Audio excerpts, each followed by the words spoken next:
इस सारी सूरत हाल में पाकिस्तान तहरीक इंसाफ का एक अहम खिलाड़ी फारिग कर दिया गया है, जो अपने तौर पे काफ़ी कोशिश कर रहा था कि जरा मैं ही मेन प्लेयर हूँ, लेकिन अब उससे इजहार लाताल्लुकी होना शुरू हो गया।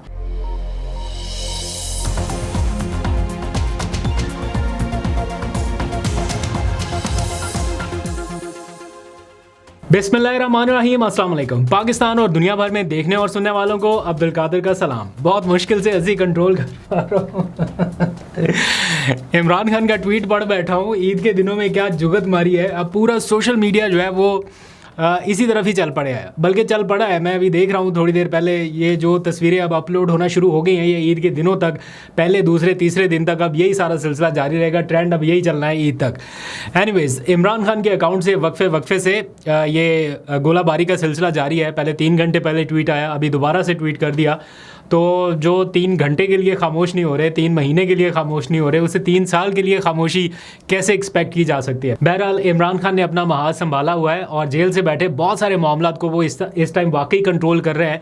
और आपको शायद थोड़े दिनों बाद अंदाज़ा हो, अभी उनके जो गुज़िश्ता रोज़ के फैसले हैं, ये पैटर्न इन चीफ वाला जो मामला है, इसका शायद अभी आपको आइडिया ना हो, लेकिन कुछ दिनों में आपको पता चलेगा कि उनका बेसिकली ये ड्रोन अटैक था और किसके ऊपर था। अपने में से बहुत सारे लोग जो हैं उनकी पावर्स उन्होंने कम कर दी हैं, शायद इसलिए कि उन्हें लगता है कि जब भी किसी एहतजाजी तहरीक की जाने वो बढ़ने लगते हैं तो कुछ लोग ऐसे हैं जो उसका मोमेंटम थोड़ा डाउन कर देते हैं या फिर उन एक्सपेक्टेशंस पे पूरा नहीं उतरते जो इमरान खान उनसे एक्सपेक्ट करते हैं।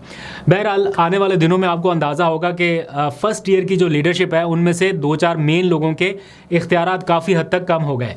अब इमरान खान साहब ने पार्टी के जो कारकुनान हैं या रहनुमा हैं उनको एक बड़ा सादा सा मैसेज दिया अपने ट्विटर अकाउंट के ज़रिए। वैसे तो लंबा चौड़ा ट्वीट है, लेकिन एक चीज़ उन्होंने पार्टी के रहनुमाओं को ख़ास तौर पे बावर कराने की कोशिश किया कि अभी तक तो आपको बनी बनाई पार्टी मिल गई थी, यानी प्लेट में रखी हुई हर चीज़ मिल गई। आपने इलेक्शन भी बगैर कैंपेन के जीत लिया। जिस तरह से जीत आपको प्लेट में रखी रखाई मिल गई, इसका एतराफ़ बहुत सारे लोग करते हैं कि जनाब हम तो अपने हल्के में कैंपेन में भी नहीं जा सके, लेकिन इमरान खान के नाम पर वोट पड़ा और लोगों ने शक्लें देखे बिना हमें ढूंढ ढूंढ के हमारे नामों के ऊपर ठप्पे लगाए हैं। तो ये बात तो फैक्ट है। अब इमरान खान ने कहा कि अब मुश्किल वक्त है और सबका इम्तिहान है, लिहाजा सबको मेहनत करनी है और सबको आगे आना है। तो अब नज़र रखेंगे कारकुनान के कौन सा पार्टी का लीडर है जो डंडी मार के थोड़ा साइड पे हो रहा है, कौन फरमाइशी गिरफ्तारियों की तरफ जा रहा है और कौन वाकई ग्राउंड पे निकल रहा है। अब वो टाइम नहीं है कि आप किसी जगह पे छुपे रहें और लोगों को पता ना चले। खैर, चंद घंटे बाकी रह गए हैं। अब उनका ज़मानत का जो केस है वो लगने जा रहा है और इस्लामाबाद हाई कोर्ट से बाकायदा कॉज लिस्ट जारी हो गई है। यहाँ पे आप स्क्रीन पे भी देख सकते हैं, कल चीफ जस्टिस की सरबराही में 2 रुकनी बेंच उनके ज़मानत का केस या सज़ा मौतली का केस जो है वो सुनने जा रहा है। एज़ इफ़ नाउ अभी तक ये चीज़ बरकरार है, इसमें कोई तब्दीली नहीं आई। लेकिन जिस तरह आज उनका एक केस अचानक से डीलिस्ट हो गया, कहीं कल को भी ऐसा ना हो जाए, इस बात का खदशा बहरहाल मौजूद है। तो जब तक इसकी समाअत हो नहीं जाती तब तक कुछ कहना कबल वक्त है। बाकी जो PTI की लीडरशिप है वो अब इस्लामाबाद पहुँचना शुरू हो गई है। आलिया हमजा पहले से यहाँ पे है, उनके साथ और बहुत सारे लोग आ चुके हैं। तो कल इस्लामाबाद हाई कोर्ट के बाहर आपको अच्छा खासा रश जो है वो देखने को मिलेगा। लॉयर्स भी पहुँचेंगे, PTI के रहनुमा भी पहुँचेंगे। अब से थोड़ी देर पहले पाकिस्तान तहरीक इंसाफ ने एक मेगा प्रेस कॉन्फ्रेंस की है। इससे पहले जब 8 फरवरी के इंतखाबात हुए थे तो mother of all press conference जिसे कहा जाता है ना, उस किस्म की एक प्रेस कॉन्फ्रेंस की थी जिसमें पूरे पाकिस्तान की इंतखाबी धांधली को बेनकाब करने की कोशिश की गई थी। इस्लामाबाद के मैरियट होटल में वो प्रेस कॉन्फ्रेंस हुई, मुझे आज भी याद है। उसके विजुअल्स अभी तक मेरी आंखों के सामने है कि कितनी बड़ी वो प्रेस कॉन्फ्रेंस थी। उसमें इंटरनेशनल मीडिया को भी इंगेज किया गया था, लोकल मीडिया भी था। आज एक हल्के की धांधली को मीडिया के सामने रखने की कोशिश की गई और जो मुबैना सबूत हैं या शवाहिद हैं वो आज PP 62 के हवाले से इस्लामाबाद में KP हाउस में प्रेस कॉन्फ्रेंस करते हुए वो मीडिया के सामने रखे गए। इसमें क्लिपिंग्स भी चलाई गई और अनफॉर्चुनेटली वो जब क्लिपिंग्स चल रही थी तो शायद वो एडिटर को एडिट करना भूल गया, वो बीच में ही गालियों वालियों वाली भी सारी चल गई, तो वो थोड़े से लोग उधर एम्बैरसिंग मोमेंट हो गया। बहरहाल समहाउ ये पार्ट ऑफ द गेम, अगर थोड़ा एडिट कर लेते तो बेहतर था, बट ये चूँकि नेचुरल था, एक एनवायरनमेंट किस तरह से हीटअप हुआ था, लोगों का क्या इनिशियल रिएक्शन था वो सारा दिखाया गया। किस तरह से लोगों को अंदर से पोलिंग एजेंट्स को बाहर निकाला जा रहा था, किस तरह से बाहर से लोग अंदर भेजे जा रहे थे। ये जो मनाजर वहाँ पे उस टाइम खुफिया तौर पे रिकॉर्ड किए गए वो सारा कुछ, और फिर जो हुकूमत के इत्तेहादी जमात के रुकन हैं नदीम अफजल चंद और बाकी उन लोगों के इल्ज़ामात, ये सारी एक कॉम्प्रिहेंसिव प्रेस कॉन्फ्रेंस थी जिसमें एक एक सबूत जो है वो बताया गया, दिखाया गया कि कैसे कैसे सुबह से लेकर शाम तक ये सारा कुछ हुआ। और एट दी एंड उन्होंने इन इंतखाबी नताइज को मुस्तरद कर दिया है और पाकिस्तान तहरीक इंसाफ ने यह ऐलान किया है कि वो इन इंतखाबी नताइज को किसी सूरत तस्लीम नहीं कर रहे और ना इस हल्के के नताइज को मानने के लिए तैयार है। इसलिए उनकी जो जद्दोजहद है वो जारी रहेगी। इस सारी सूरत हाल में पाकिस्तान तहरीक इंसाफ का एक अहम खिलाड़ी फारिग कर दिया गया है, जो अपने तौर पे काफ़ी कोशिश कर रहा था कि जरा मैं ही मेन प्लेयर हूँ, लेकिन अब उससे इजहार लाताल्लुकी होना शुरू हो गया। आपको मैंने थोड़ी देर पहले बताया कि मेन लीडरशिप में से कुछ लोगों की पावर्स कम की गई हैं, लेकिन ये जो शख्स हैं, ये आप जानते हैं, इन्हें हाल ही में इमरान खान से मुलाकातों की कोशिश करने वाले Tanveer Ahmed, businessman, American businessman, जो वहाँ से यहाँ आए, उन्होंने कुछ मुलाकातें भी की और इमरान खान के पास गए, उनसे कोई माफ़ी का मुतालबा भी करते रहे। तो ये सारी चीज़ें अब सामने आने लग गई हैं। तो अब बाकी जिन लोगों के साथ वो एसोसिएट थे, फॉर एग्ज़ाम्पल सजाद बरकी हो गए, अमेरिका में ही हैं, फिर आतिफ़ खान हो गए, अब उन लोगों ने अपना डिसएसोसिएशन का ऐलान कर दिया है, इजहार लाताल्लुकी कर दिया कि जनाब हमारा इस बंदे से अब कोई ताल्लुक़ नहीं। क्योंकि अलीमा खान की जानिब से जब ये कहा गया कि जनाब इन्होंने ये अटैम्प्ट्स किए हैं और इमरान खान ने मुकम्मल तौर पे डिसोन कर दिया, उनसे मुलाकात से इनकार कर दिया और फिर उन्होंने बाहर आके जिस तरह पीटीआई को एक वायलेंट पार्टी करार दिया, तो बेशक अपने तौर पे वो कोई पॉजिटिव कोशिश कर रहे थे, बट अब तो चीज़ें आहिस्ता आहिस्ता सामने आ गई और पीटीआई अमेरिका के जो लोग हैं वो कंप्लीट लाताल्लुकी का ऐलान करना शुरू हो गए हैं कि जनाब हमारा अब इनसे कोई ताल्लुक़ नहीं है। क्योंकि ये बता कुछ और रहे थे लेकिन कर कुछ और रहे थे, जो कि पार्टी को हार्म कर सकता था। तो इसलिए अब चूँकि ये चीज़ें सामने आने लगी हैं, वैसे थोड़ा पहले ही आ जानी चाहिए थी इमरान खान साहब को या अलीमा खानम को, बहुत पहले ये डिस्क्लोज़ कर देना चाहिए था, इतना टाइम लगाया।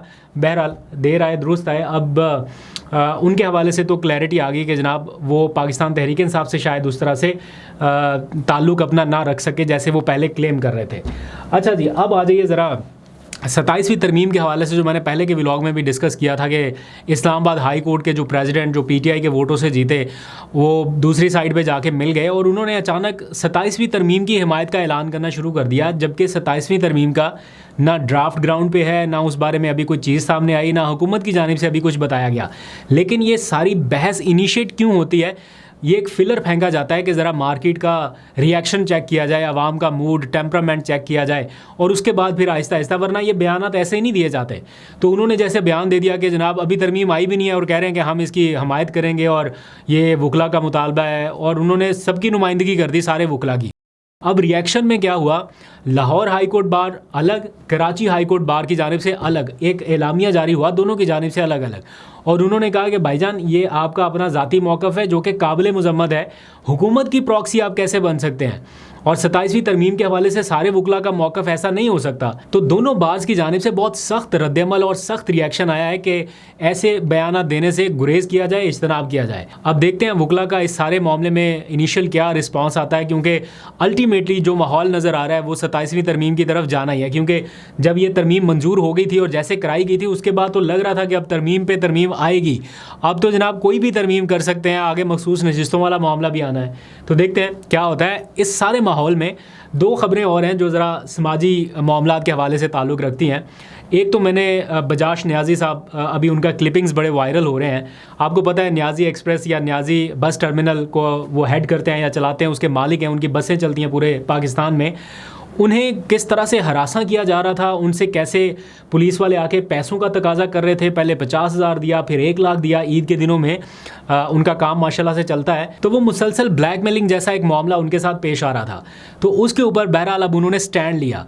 तो उन्होंने कहा, सवारियों से उन्होंने पूछा कि क्या मुझे फर्दर ब्लैकमेल होना चाहिए, बल्कि उन्होंने नेम एंड शेम करना शुरू कर दिया कि कौन सा पुलिस अफसर आता है उनके कैश काउंटर पे खड़ा होता है, कौन उनसे बहस करता है। सवारियों के साथ भी उन्होंने कहा कि आप भी बोलें, आपकी भी हुकूक हैं। तो फिर आहिस्ता आहिस्ता सवारियाँ भी बोलने लगी। तो ये बेसिकली क्या दिखा रहा है, एक पूरे मुआशरे की अक्कासी कर रहा है कि अगर एक बंदा भी खड़ा हो रहा है अपने साथ होने वाली नाइंसाफ़ी के ऊपर, वो कह रहा है मैं हक पे हूँ, मैं सारा काम जेन्युइन कर रहा हूँ, हर चीज़ कर रहा हूँ, अब कोई मेरे से ये कहे कि बच्चों के आईडी कार्ड चेक कराओ या ख़वातीन के आईडी कार्ड चेक कराओ, तो मैं ये तो नहीं कर सकता। तो अब इसके ऊपर जो एक सोशल मीडिया के ऊपर क्लिपिंग्स वायरल हो रही हैं और चीज़ें आगे बढ़ रही हैं, तो बहरहाल अगर एक बंदा भी उठ के अपने हक के लिए खड़ा होता है तो वो और बहुत सारे लोगों को हौसला देता है। इनका तो हो सकता है कारोबार, बच्चों को चेक करें, मेरा नहीं हो सकता, औरतों को मैं नहीं चेक कर सकता।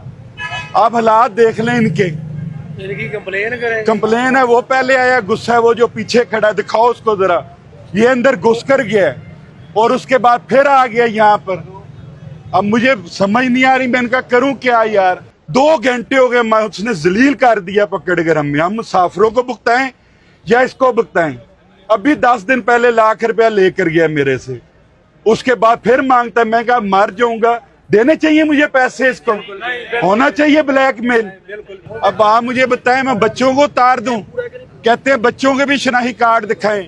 मैं गाड़ी में बच्चों के शनाही कार्ड चेक करता फिरूं, औरतों के शनाही कार्ड चेक करता फिरूं इनके कहने पर। अभी उधर बदमाशी कर गया, फिर अभी इधर आकर ज्यादती कर रहे हैं। ये हमारा कानून है यार। आप लोग भी बोल रहे, गूंगे बह रहे हैं सारे, जुल्म नहीं कर रहे? बताएं कितना जुल्म करते हैं, बताएं ये लोग। कोई इंसानियत है यार? कोई बात बनती है कि मैं अब बच्चों के, औरतों के, बच्चों के शनाही कार्ड चेक करूं? मेरा ये कारोबार है। इसी सारे मामले में एक छोटी सी अर्ज़ आपसे ये करनी कि ख़बर मैंने पढ़ी कि किसी जगह पे कोई ख़ातून है, मुअम्मर ख़ातून, वो भूख से मर गई।